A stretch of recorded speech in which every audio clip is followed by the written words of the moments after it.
বাংলাদেশে আশ্রয় নেওয়া ৮ লাখ রোহিঙ্গার মধ্যে প্রত্যাবর্তনের যোগ্য ১,৮০,০০০ রোহিঙ্গাকে প্রথম ধাপে ফিরিয়ে নিতে রাজি হয়েছে মিয়ানমার। শুক্রবার ৪ এপ্রিল সন্ধ্যায় প্রধান উপদেষ্টার প্রেস উইং থেকে পাঠানো এক বার্তায় এই তথ্য জানানো হয়েছে। এতে বলা হয়েছে, মিয়ানমার কর্তৃপক্ষ বাংলাদেশে নিশ্চিত করেছে যে বাংলাদেশ আশ্রয় নেওয়া ৮ লাখ রোহিঙ্গার তালিকা থেকে তারা ১,৮০,০০০ রোহিঙ্গাকে মিয়ানমারে প্রত্যাবর্তনের জন্য যোগ্য হিসেবে চিহ্নিত করেছে।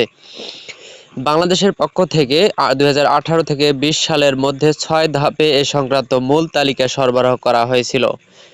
এখনও ৭০,০০০ রোহিঙ্গার ছবি ও নাম অতিরিক্ত যাচাই-বাছাইয়ের জন্য অপেক্ষায় রয়েছে। শুক্রবার ৪ এপ্রিল ব্যাংককে ষষ্ঠ বিমস্টেক শীর্ষ সম্মেলনের ফাঁকে এর বৈঠকে মিয়ানমারের উপ-প্রধানমন্ত্রী ও পররাষ্ট্রমন্ত্রী ইউ থান সোয়ে বাংলাদেশের প্রধান উপদেষ্টার উচ্চ প্রতিনিধি ডক্টর খলিলুর রহমানকে এই তথ্য জানান।